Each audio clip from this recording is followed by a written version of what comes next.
It is Friday afternoon, it's 4 p.m. in Central Europe, and it's time for another episode of our Space Café Austria by Sabine Pongruber today. As always, we really appreciate your participation and ongoing feedback as we will learn and improve based on that. I'm Thorsten, publisher at SpaceWatch.Global, and we are a Europe-based online platform for information in and about space and new space activities in a geopolitical context. But we are not limited to that. We are in a transformation process at SpaceWatch.Global, and we will tell you more about that very, very soon. I would like to thank all of our private and corporate supporters that showed their commitment to keep our independent journalism alive. We really appreciate that. In case you want to join the supporter program, be aware it's just a click away for you on our website. And I know many of you are familiar with our website, our bi-weekly and daily newsletters, and the Space Café podcast. And we have the master of the podcast today in our show. So please don't miss the latest episodes, which features Margarita Cardi from CubeSats to Life's Curveballs, the unscripted lessons of ESA's Hera mission. But we also have new episodes in our Space Café radios on tour at the Software-Defined Space Conference in Tallinn last week with Dr. Pascal Fauché of the EUSST, and live from the Intergeo with Aaron Addison, the new managing director of the World Geospatial Industry Council. You can find our audios wherever you can get your podcasts from. And if you want to become a space watcher and let the world know about your cool t-shirt or your mug, visit our fan shop. It's open on our website as always. And in case you've missed any of our previous web talks, we have an archive available on our webpage in the events section. And of course, we are on YouTube. With that, my job is almost done for today. And Sabine, over to you. Thank you, Thorsten. Hello, Space Watchers. My name is Sabine Pongruber, founder and CEO of WEME. And I'm not the most brilliant podcaster in the world, because that's our guest, Markus Mooslechner. You might know him from his Space Café podcast, which is more than just an espresso for the mind. He's also an accomplished filmmaker, award-winning, I should say, TV host, science communicator, and originally from Vienna. He is educated at the University of Graz and at the William College. Since 2012, he is working with Terra Mater Studios, creating innovative science communication methods. And that's one of the reasons why we talk with Markus today. One of his projects with Terra Mater Studios is Mind Collider, which will, I be sure, talk about in just a second. And Markus also collaborates and works with CERN and the Collider Diaries Showcase. He's a devoted in science and technology communication and leads narrative thinking workshops. I mentioned it briefly, but I think one cannot stress it enough. He is award-winning filmmaker and won the Corporate Media Award at the Film Festival in Cannes. Welcome, Markus. Very honored to have you. Hey, Sabine. Thank you so much for that introduction. Too many awards. I think people are expecting me to deliver now something meaningful. So I'm hoping I can meet your expectations. Oh, I'm sure. By the way, I'm sure, because many of us spent hours with you listening to you and your podcast host. So I think you're very familiar to many of us. But today we are speaking about how to ignite curiosity with a good story, which I think is essential for the space industry, especially as it's growing and many more participants come in. But before we get into the topic, let me kick us off with an outside the box question. Right. Let's do it. You are a trail runner I should say Yes. an ultra trail runner. Can you paint us a picture on first what a trail runner is and how it feels, or how you would describe it to go run in places where not many of us even can access? Yeah, sure. Happy to do so. So I think a trail runner is a person who needs additional pain in their lives. This is probably the shortest description. So no, seriously, trail running is running not in flat terrain, but usually in the mountains. Austria is a beautiful alpine region, so it's a good place to do a little bit of running. In my opinion, and I think some will subscribe to it, especially from the health sector, trail running is a lot healthier than straight up street running, because it's full of variation. So you never get to like monotonously run your, I don't know, 10 kilometers, 20 kilometers in a single line on asphalt. That's not really good for your joints. Trail running is a lot more diverse, up and down and left and right. So it's pretty cool. And yeah, so I love doing trail running because it keeps me sane, keeps my mind going, helps me relax, helps me produce new ideas. And yeah, it keeps me sane after a hard day of work.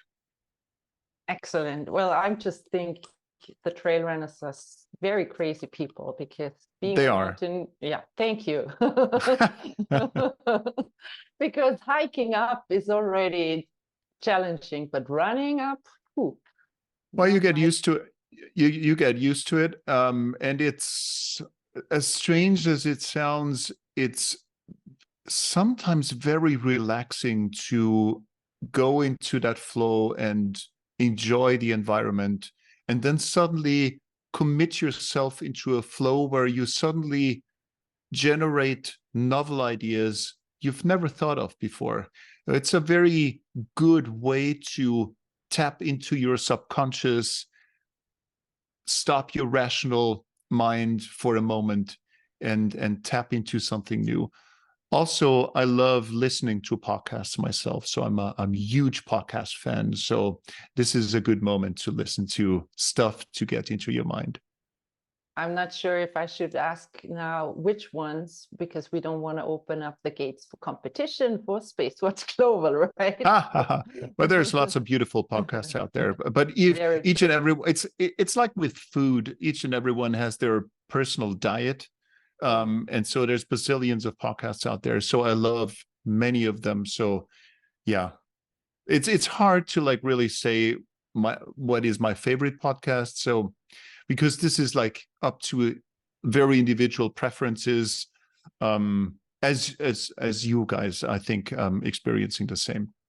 Do you have any lead system? Is there anything that is particular of interest, or are you an I'll take it all in and take the information out from what I'm hearing? Is there what makes a good podcast spark your curiosity?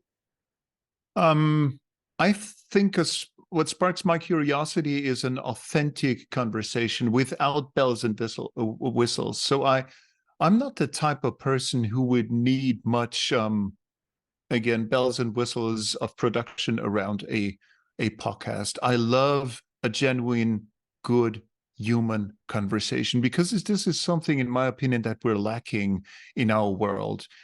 Because everything is edited together, everything is made at high pace, high rate. It needs to be like to the point from the first second on. There is no place to develop an idea, no place to develop or to let an emotion evolve. And so I'm very happy if I get to hear a genuine conversation with a genuine host and a genuine guest who are willing to go into places they may not have thought of they would go. And so this is something I love being surprised by. And this is maybe also something that I love doing in the Space Cafe podcast. and successfully so, I would say. And you mentioned emotions. Is this something that is part of your storytelling? How important are the emotions? I think I know the answer, but it's like on a scale, is this the top or somewhere after the technical facts are there? It's super important, but I'm not the kind of guy who would artificially create emotions. I love the genuine emotion. So I wouldn't sit down and go like, how can I now produce a certain kind of emotion? Because this is too much marketing speak. I'm not that type of guy.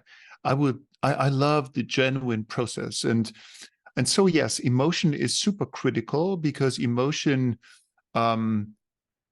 does something to our minds and our brains, and certain hormones are being activated in our minds with certain emotions. So once you hear something and at the same time get a certain emotion, things stick better in your memory for longer, for example. So it's useful to have emotions. It's also useful to keep a flow of information going, because if I'm trying to do this now. If I'm speaking very monotonously without any emotion, I'm really wondering how long people would listen to that. And this is something I particularly hate amongst certain people from, I don't know, from all around the political sphere, or even certain speakers from academia. They would be super monotonous and without any emotions, and I wouldn't listen to that, because if there's no change going on, and this is what humans live for. Humans want to experience change. This is what a good story is all about. A good story is all about something happens. We're curious to find out how our hero overcomes that issue, and what our hero learns from it, and how they will evolve to the next level. This is what we as human beings love to listen to, because we want to learn to become better people ourselves. And this is why we love stories that are full of changes. So this is what we need. And this is also what a good communication, a good conversation makes up. A good conversation is not your straight line from A to B. Who would want to hear a person talking about how successful they are from A to B? No, I want to listen to a person telling me how they're struggling. I want to listen not because I'm happy that someone else is struggling. No, I'm expecting that person telling me that they're struggling to then tell me how they overcome that struggle. And then I'm learning something from them, and I'm maybe leading a better life in the aftermath. Sorry for the lengthy explanation. No, I love it. I have thousands of follow-up questions. So it's like in a good story, it's not only the positive emotion, but also the negative emotion. Yes. So yes. Yeah. Yes. I think it's super important. Negative emotions evoke certain responses in our minds that go way back in human evolution. Mm-hmm. So negative emotions make us focus especially on something, because negativity produces sometimes a fight or flight reflex in our minds. And so extreme focus induced by emotion can have certain effects. It's important then to resolve that tension, because you wouldn't want to leave your audience with negative emotions and expect them to come back next week. You would maybe, if you're trying to set something up, induce negative emotion and then find how to resolve that emotion and be happy ever after. So this is important. But now I think we're gravitating very much into fabricated storytelling and feature production. I'm a big fan of spontaneity and the genuine the genuine dialogue that we're having right now. I think we're all very good communicators as human beings in the first place. We just sometimes need to remind ourselves or be reminded by someone who understands what storytelling is all about, how storytelling works and how good communication works. And then once we understand a bunch of principles, this is nothing new to our brains because we all grew up as human beings, as storytellers. Human beings have been around. I mean, like Homo sapiens has been around for 200,000 years. And most of our time, we've been sitting around campfires, transferring and translating communication to the next generation because there was no written records. So we have a part in our minds that is hardwired to that kind of communication, hardwired to storytelling. This is why we all know how to do it. Sometimes we need to be reminded how to do it. But once we understand it, I think anyone can be a good storyteller because anyone, if we're true to ourselves, has a story to tell, no matter who we are. No matter if you're, I don't know, Elon Musk, the richest person on the planet, or if you are whoever you meet on the road, on the sidewalk. Everyone on this planet has a story to tell. And if we're true to that story, and if you allow ourselves to be true and tell that story, then other people will listen. Sometimes people won't listen if people like, especially politicians, they are sometimes overbriefed. They memorize things. And this is counterproductive because this then is not genuine anymore. And it sounds like off the shelf. And this is why, at least as far as I'm concerned, I'm sometimes not listening anymore. And I like that you get back to the politicians, because when you said there's positive and negative emotions, on the negative emotion side, many of, at least speaking for Europe, populist governments are really working with a negative emotion of fear. That is a thin line where it is, as you said, resolve the tension, and that is not resolved. The resolvement of the tension is them getting elected. Yes. And now let me try. I think there's a simple thing to understand. And once you understand it, you understand why right-wing politicians, because you're where we're referring to. I mean, like also there's left-wing populism also. So let's say right and left-wing populism, why that works and why the yellow press works. Why, yellow press. So if you understand that this is all related to how our minds work, how our senses work, then it's very simple to find the patterns behind their strategies. So our minds work in such a way, and this goes way back to our time in the savannah, when we were roaming the savannas like hundreds of thousands or thousands of years ago, always being alert to not being eaten by the saber-toothed tiger or whoever. So we had to be alert. And once there is something that could be dangerous, our minds, our eyes and our ears and our senses take up that information, and that information bypasses the rational part of our brains where it's processed. And this is rather slow. And this goes directly into a reaction model. And so that reaction tells us to either run away or to fight. And this is an impulse.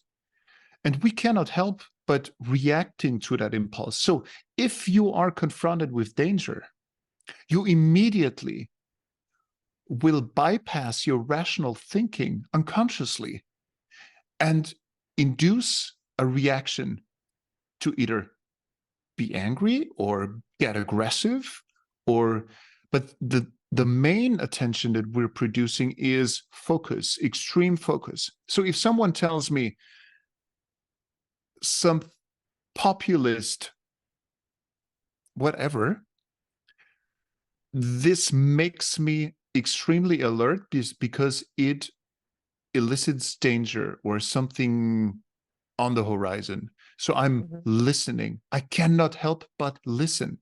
And that's the strategy of populist speakers, populist minds, then to produce a very simple solution. So first of all, you get that full attention because you cannot help but listen. And then they deliver a very simple solution. Build walls around our Short nation. Sentences, simple words. Yeah. So, and this is how it works. And this is why the yellow press also works. Because if you have a headline, "Child Eaten by Crocodile," that's a typical headline that attracts your attention and you need to read it. It's like going to a fast food joint. It's very attractive because it's all produced to allure your attention, to lure you into this place. You cannot help but doing so. But once you consume it, you're not satisfied. You're still hungry because what you just consumed is very superficial and has no substance. So, yeah, maybe I agree. Shines a little light into, I totally agree. But the question, I was also thinking that the production of the communication, there's so much effort going into this, and us as audience might have too little time to reflect, because you can look at it three different ways. You could look at the leaf, at the branch, or the wildlife that lives there, or you go 100 meters away and look at it at its fullest. But we might not get the time to reflect on. I try to, in the podcast at least, I try to work against this development in my little world. I don't know, it's just a very small world, but we work with a software to produce those podcasts, and this software is brilliant. It has artificial intelligence integrated and whatnot. Really brilliant software. And there's one functionality in it where you could automatically reduce filler words and gaps. So if you have like a gap where a person thinks for more than 2 seconds or 3 seconds, you can immediately and automatically remove that. So it's very, it seems like it's attractive to use it to streamline a conversation and to get all those filler words and ahs and ahs and oohs out of it. But this is part of what makes us human. And this is why I leave it in. Because we think and we ponder and we reflect and we take time. Take, for example, Elon Musk, for example. Sometimes, if you listen to him carefully, he takes sometimes up to 10, 15 seconds to just think about his next answer. I'm not fanboying this person. There's a lot of criticism attached to him, but it's very interesting that he takes time to make up his mind and not immediately produce an answer that may not be the optimal one. It's interesting that you mentioned him, because today I was just thinking about him. This guy never had a rhetorical training. He speaks poorly, if you would say. Yes. Yeah, he doesn't by care. the position he has. And I think that is very authentic and, in a good sense, calming, because it's like, no, in order to be a good corporate leader, I don't need to be good at everything. Yes.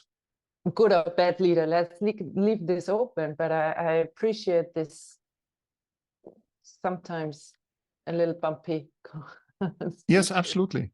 I mean, like, seriously, when we talk to one another on the sidewalk, in a shop, in a bar, at the train station, in our offices, there is no processing, no filler word removal in it, and still those communications work. So why would we do it in the media world? I think we should be very careful with all this. I like that. Let me pick up on Elon Musk, because he was one of the founders of OpenAI. And I remember an interview 10 years ago where he said, well, we are ready, but we just don't want to release this piece to the world. Now it's been released. You are very active adapter of new technology. How are they supporting your daily life as a journalist and a storyteller and coach and a workshop trainer? And what are the threats that you see to your creativity, maybe even, or maybe there aren't? I think the greatest joke ever technology is making on us is that over the past couple of years, when AI was on the horizon, we would always say AI will take anyone's job, but the creative industry will always be safe. And the greatest joke ever is that everything AI started to consume started with the creative industries. And so I love what's been happening here, that AI is just showing us, hey, my friends, there's something else going on here. No, seriously, of course, we're doing it ourselves, and AI is not an alien entity out there. So this is still a human-produced technology, and it's fancy, but still it's human-made. So I'm not over idealizing it.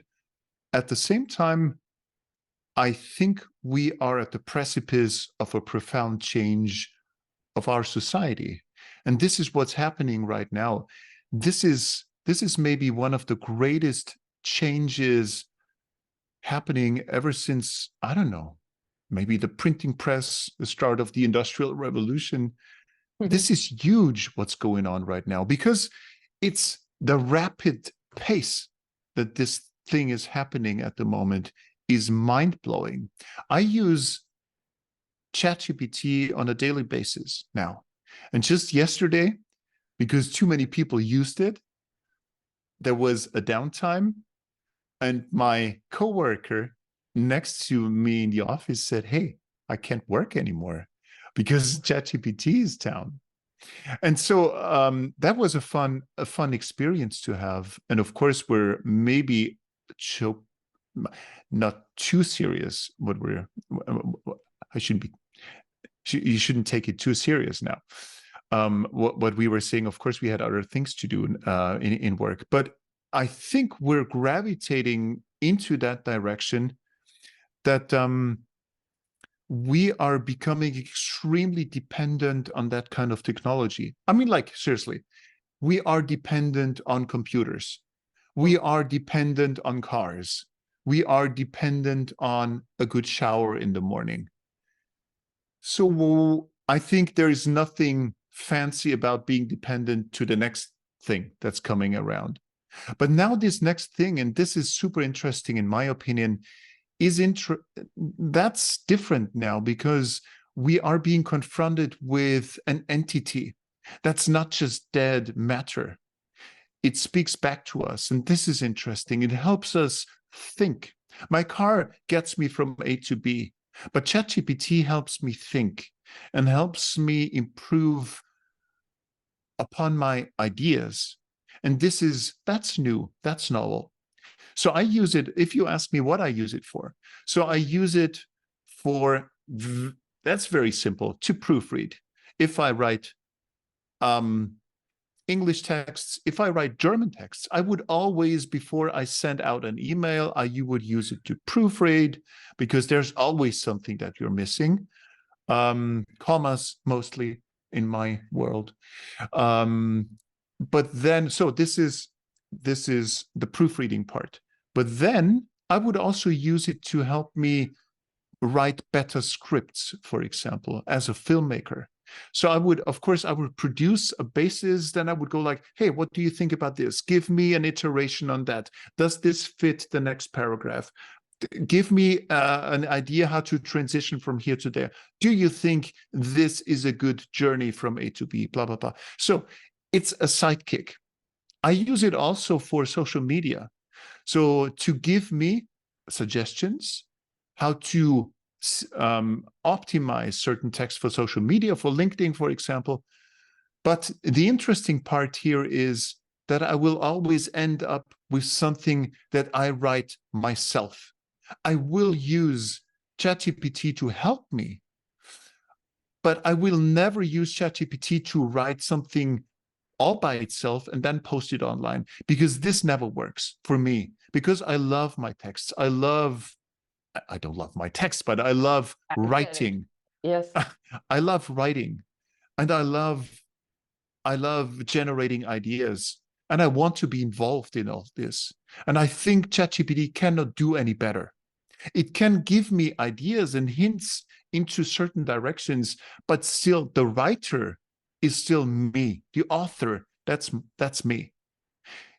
ChatGPT is an assistant. The author is still myself.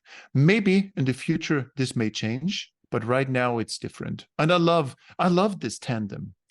And I think it's nothing new that we feel threatened by new technologies. And there's been a lot of discussion that this technology will eat away our jobs and we are all jobless and end up on the streets. I think there's a huge potential for each and every one if we use it like an assistant to become better at anything we do. The danger is for those people who are ignoring it, that they are falling back, and that they are falling behind. So it's still a battle between humans. It's not man against machine or woman against machine. It's against the one using the machine and the one ignoring the machine. They will have issues with one another. Maybe this one more than that one. So this is, yeah. Very true what you said, because just last week I had a mild panic attack. It's like, I'm not sure if I can catch up. I don't want to be like my mom, who is not able to work her smartphone or doesn't know how to do online banking. It's like, I need to catch up. How do I do this? And what did I do? I leaned towards ChatGPT. So, which is a very nice way of easily learning, at least for me. And when you say you are the ChatGPT or the AI is an assistant, that is also very charming, because in this way you don't lose your personality, right? Or absolutely. Yeah. Absolutely. I think this is maybe I'm naive, and I'm super ready for all the criticism now that you're throwing at me.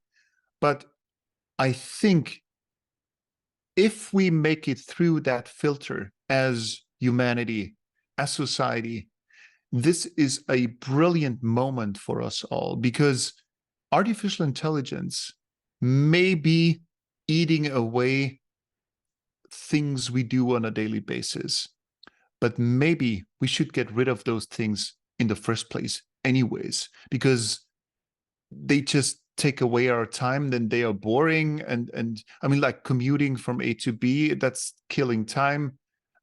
Certain structural work, non-creative work. I mean, like, I'm happily handing this over to machines, but now the question is, what is it that I'm here for on this planet, as Markus, as Sabine? Yeah. Why are we here? We're not here to spend our days 9 to 5 sitting at a desk. This is maybe not the reason to be on this planet.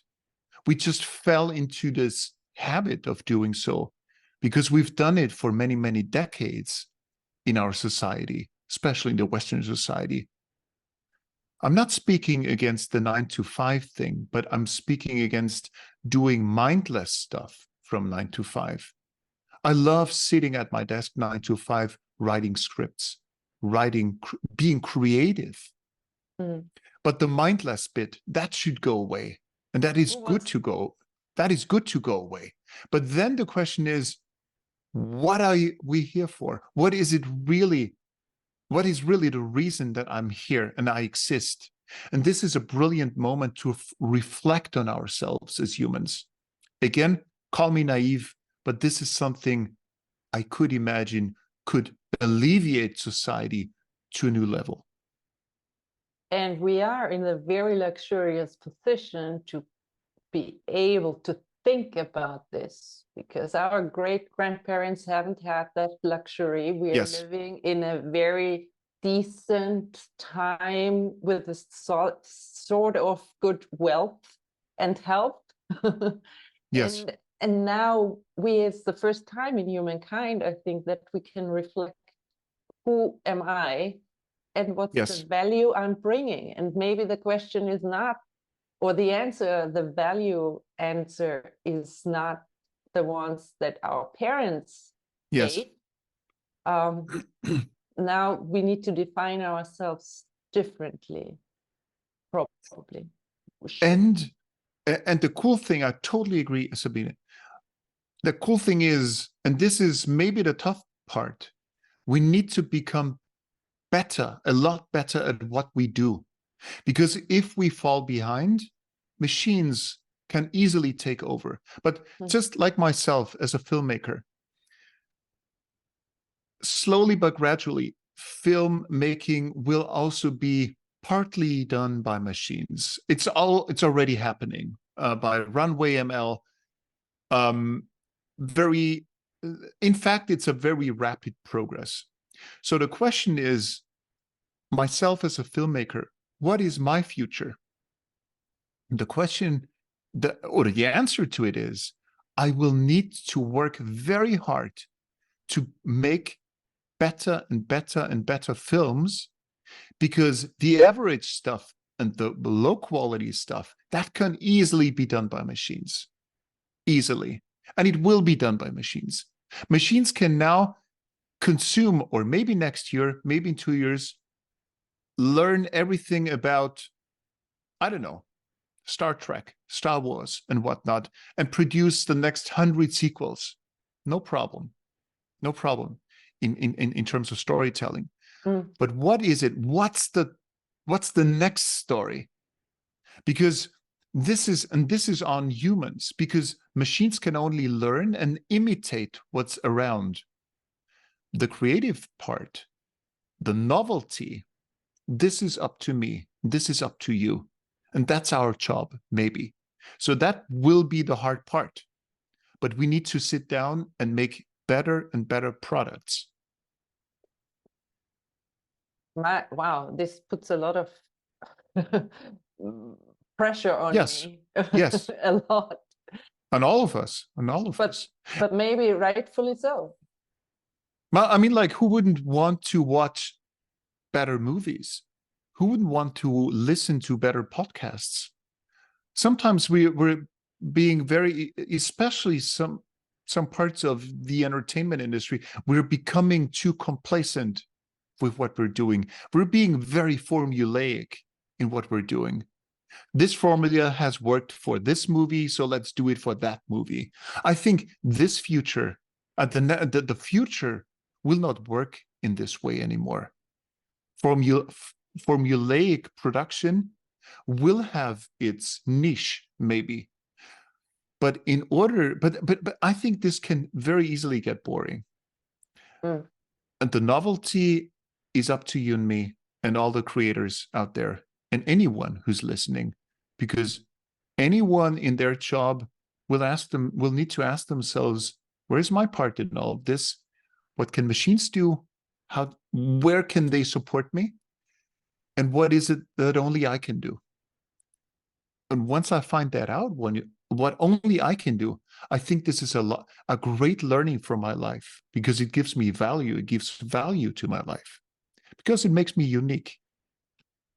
But could also be very depressing if everybody is learning so fast and so quick, and I don't have the abilities or capabilities, the time that it's required. I lag behind, and I might see others shine. And we had this before, Yes. that everything is like kind of clustered, Speeding up. zoomed up, and lots of filters, and everything is so polished. So two sides of every coin, I guess, in this. Yes. And I think there's a good side also to it, because in a time where everything can be or will be digitized, everything that is digitized can be recreated by machines in the future and faked. So you cannot trust anything anymore in the future, because newspapers can be written by machines, movies can be made by machines, podcasts can be made by machines, photos can be made by machines, as we know. So what is it that cannot be made by machines?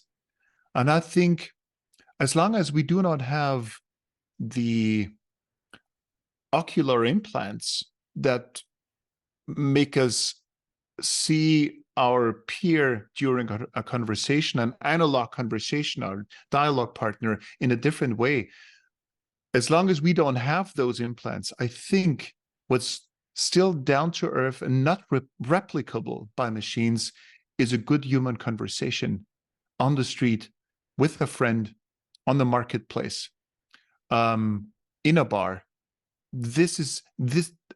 A genuine human conversation will be a lot more valuable in the future, in my opinion, because this is still true and cannot be replicated in a world where everything can be questioned. So going back to analog may be an interesting future, parallel to the machine world, in my opinion. Maybe more kindly neighborhood support. Absolutely. Communities growing, could be, yeah. Locality, hyper locality.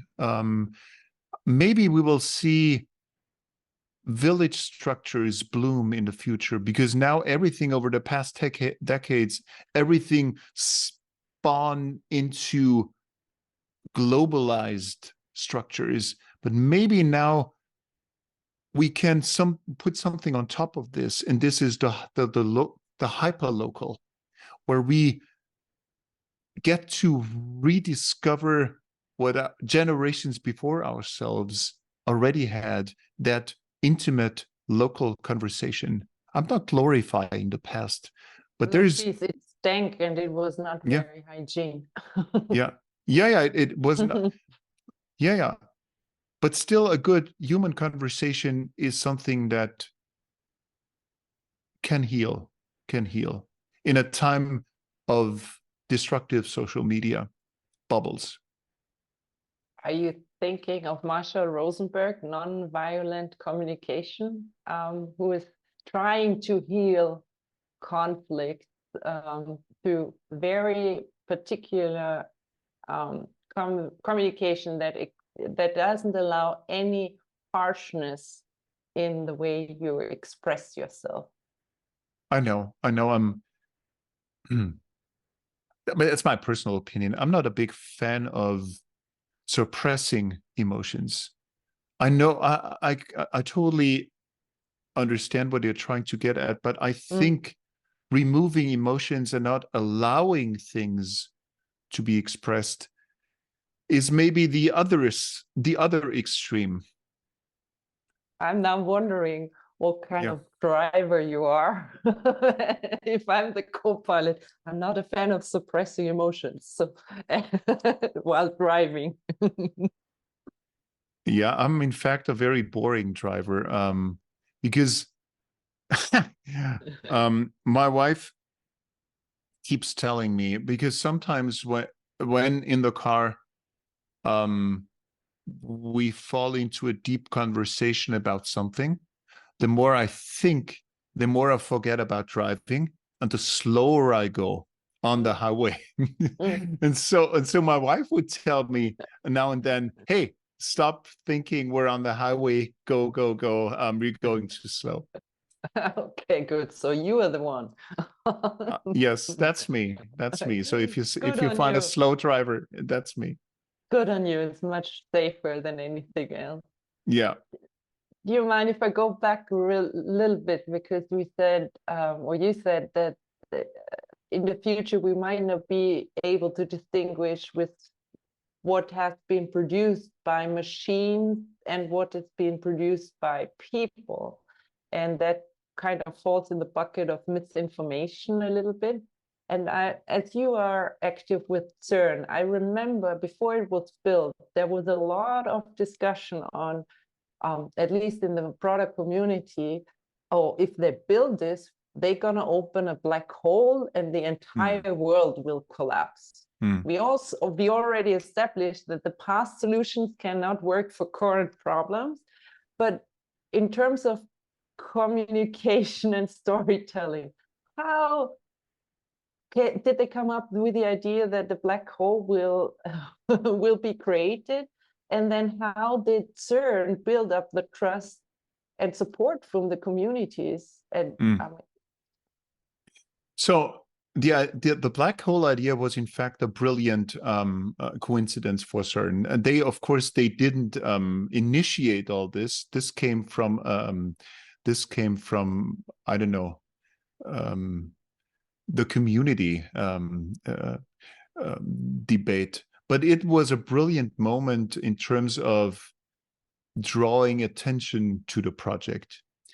I assume where this comes from is that in an interview, maybe one of the scientists at some point mentioned that during those collisions,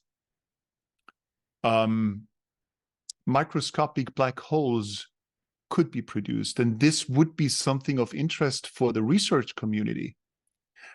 And now if you're not a scientist, not a physicist, and you hear black hole, you immediately remove the microscopic black hole, but you're just understanding black hole, and you're telling this to someone, and that someone tells it to someone again, and that whole black hole mention gets larger and larger and larger. And then a newspaper picks it up, and there you have your story. Black holes are being produced at CERN. From a scientific perspective, it would be a sensation to see microscopic black holes during those collisions. But at the same time, what people do not or may not have heard of is that through cosmic radiation, where the Earth is bombarded 24/7 with a lot, with more intense energy than the LHC at CERN will ever produce. So there's cosmic radiation, and by the interaction of that cosmic radiation with the atmosphere, this produces microscopic black holes now and then. So are they any danger? No, of course not. This is just pure physics that's going on out there.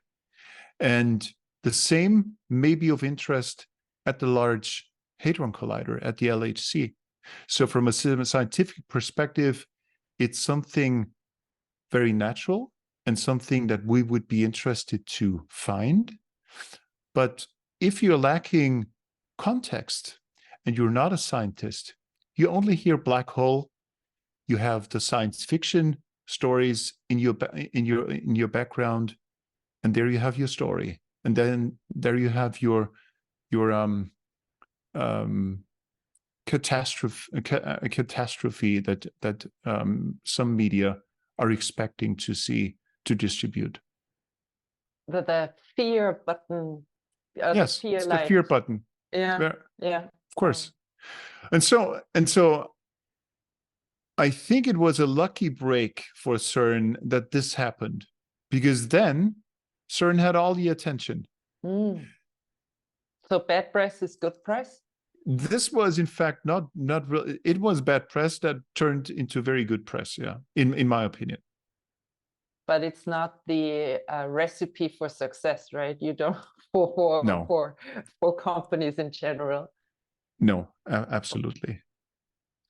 Within the space, CERN is highly complex, and I'm pretty I don't know how many, few people, maybe 200, I'm guessing, people around the world would even understand what CERN is doing, and can describe it. But why I appreciate you so much is you make sound complex things so simple, and easy, and very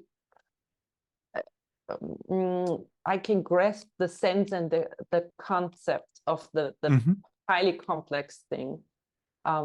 What's your secret?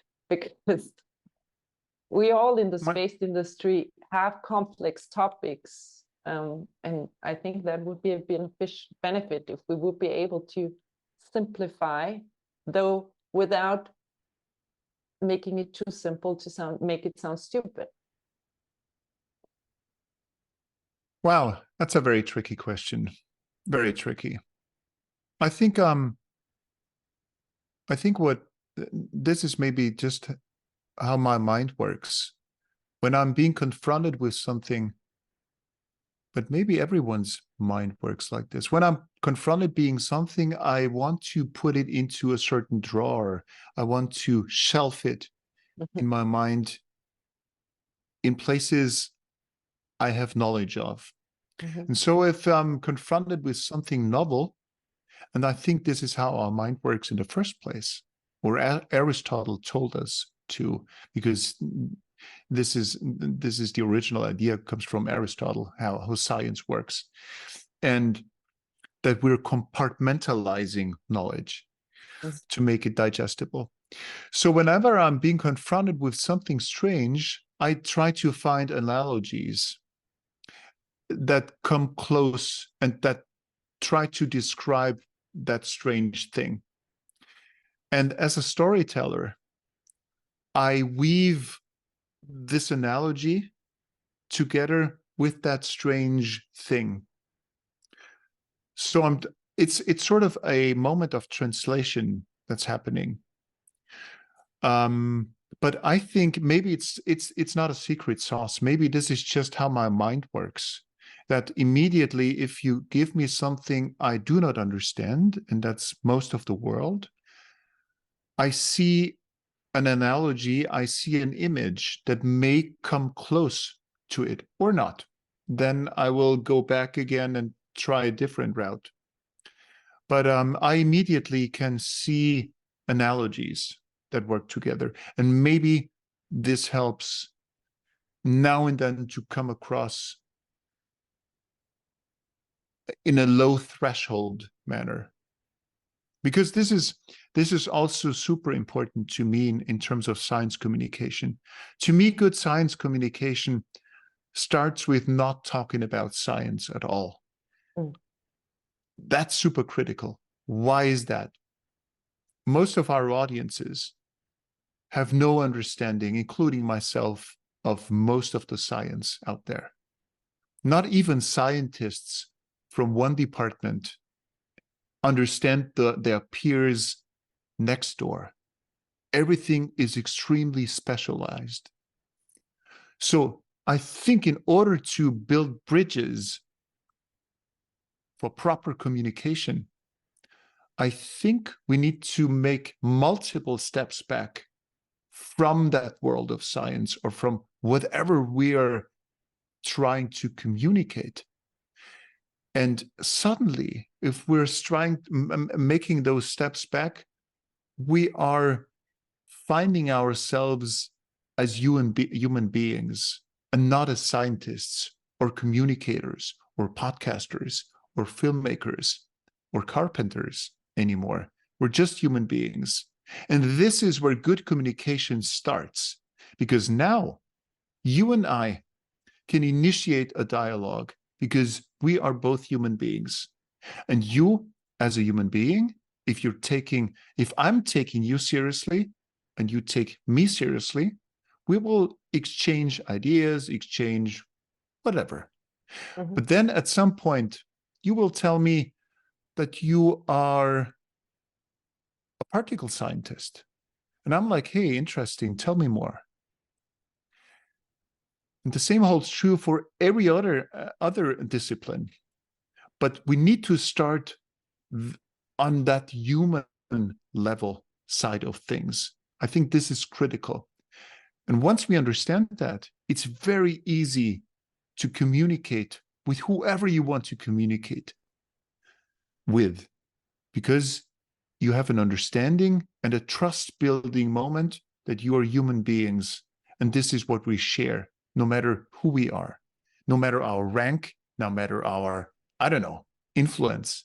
It doesn't really matter. You and I share that human side of things. And from there, we can move into the world of black holes, the world of filmmaking, the world of string theory, the world of rocket science. It doesn't really matter. So we're getting the satellite view and continue looking at us, value each other, and define our own values for a communication, being seen as a human first and foremost. Yeah. Yes. I really love that. And it may sound strange, and we're all struggling with it. I'm struggling with it. Learning to listen to others is critical, because usually in conversations, we are already making up our arguments while the other peer is talking. So while we make up that argument, we're not listening anymore. And so I think, say it again? I'm guilty of that. Yeah, absolutely. Yeah. No, seriously. And I think this is also something a good conversation deserves, and our peer deserves, that we're genuinely listening to them. And listening means that after you stop talking and after I stop talking, there will be maybe an uncomfortable moment where the other peer will reflect what they will reply. But maybe this is a very healthy sign of a good communication, that we're listening to the other until the last moment, and then we reply.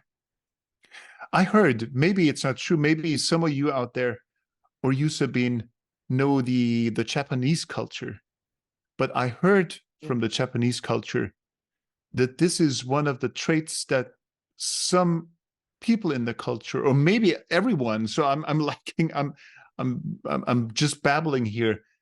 It's very natural to hold that uncomfortable moment for many, many seconds after someone said something out of politeness. Mm-hmm. So it's not that I don't have anything to say. No, I do it out of politeness, not to reply immediately. And this is something that impresses me. Again, I don't do it, but I know I should do it. So I keep reminding myself, and then I succeed, then I fall back into old patterns. So I'm also failing, but I'm still trying. Lovely. See, I already incorporated this advice. Taking a deep breath helps. Yes. Just one deep breath, or maybe two, and then things get better. Or have different lines of where this communication goes. I really do enjoy having a conversation with you, because it's.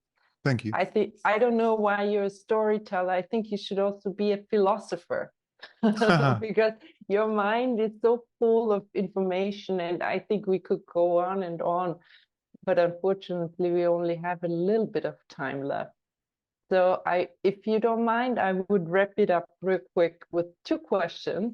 Mm-hmm. And I hope they make you smile, and especially our listeners out there, because I'm copying the questions you ask in your space cafe, as no one else would ask you this question. So would you share an espresso for the mind with us, please? That's And for those who are not familiar, Yeah. now I'll give you a break to think. For those who are not familiar, Markus always wraps up his podcasts with an espresso for the mind, where the guest can talk about something of interest to them in whatever kind of topic or direction they want to go. And I think it's very insightful what they're sharing. So think, Markus, an espresso for the mind. What do you want our audience to take away? That's a fun moment now, because this is the question I keep asking. Now I'm being asked the question myself. Thank you for this. Anyways, I think, yes, I think I have an espresso, because this is an observation I've been making now for many, many years. I've been traveling quite a bit for many years now, all over the world, mostly for my job. And the observation I keep making is, no matter where I go, be it the Brazilian jungle, be it Namibia, or Canada, or the United States, or wherever, I keep only meeting good people. And this cannot be a coincidence. I never meet people I wouldn't want to be around with for a longer time. And the reason I'm saying this is because the world we're in at the moment is trying to tell us that we are being under threat at every second, and that the world is an ugly place because we are at war with one another at all the time, confronting ourselves in the workplace, and everything is full of friction and hatred and whatnot. I think this is a game the media world plays. And the media world and social media are very strong. And this is the image of the world we get. But from my experience, and again, this is just what I'm experiencing, I think human beings are good. And they are not what we are made to believe on social media. That's the espresso I would like to share. And I'm actually a little bit emotional now, because it's so important what you said, and it's very true for me too. I only meet good people if they are acting as themselves and not in the name of somebody or something. Yeah. Excellent. Thank you very much. That's very healing. And the last question: if you go on a journey to Mars, 6 to 9 months, what kind of tune would you want to take with you to shake off the boredom?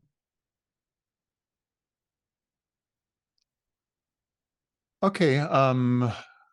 Now I know how my podcast guests feel when I ask them that question. I'm sorry, not sorry. Only one. I know. There's a band I love. They're called Dream Theater. Progressive rock, very long tunes, sometimes half an hour. And there's one very beautiful tune. It's called The Spirit Carries On. And it's insanely beautiful. It's insanely inspiring. It gives me the chills, like right now, just thinking of that tune. And it makes sense to maybe fire up your YouTube and take a look at the live, one of the live performances. Go look for a pro shot of The Spirit Carries On. It's mind-blowingly beautiful. And yeah, this is the tune I would want to bring with me on that boring long journey to the stars. which will not be boring because you will have company who will carefully have a good, genuine dialogue with you. So Wonderful. I keep fingers crossed. Thank you very much for making the time with us. Much appreciated. Hey, Sabine, you're great. You're a great host. Thank you. Thank you so much. Thank you very much. Thank you to our audience. Take care and shine bright. I'm handing over to Torsten for the final remarks, and stay loyal to SpaceWatch.Global. Thank you very much. Bye. Bye, guys. Hey, what a wonderful conversation. I really enjoyed it. Also to see Markus got grilled by the two wonderful questions. So before we say goodbye, let me remind you of a few upcoming events. And as mentioned before, we will restructure our space cafes. So that's the reason that you only see here one more for this month. So next week,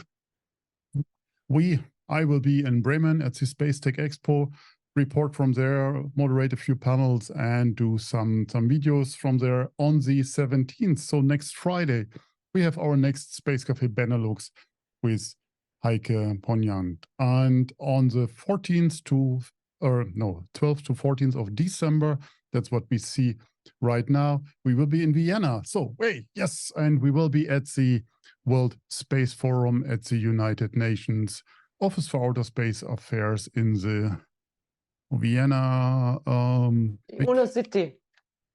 What is it called? Uno City.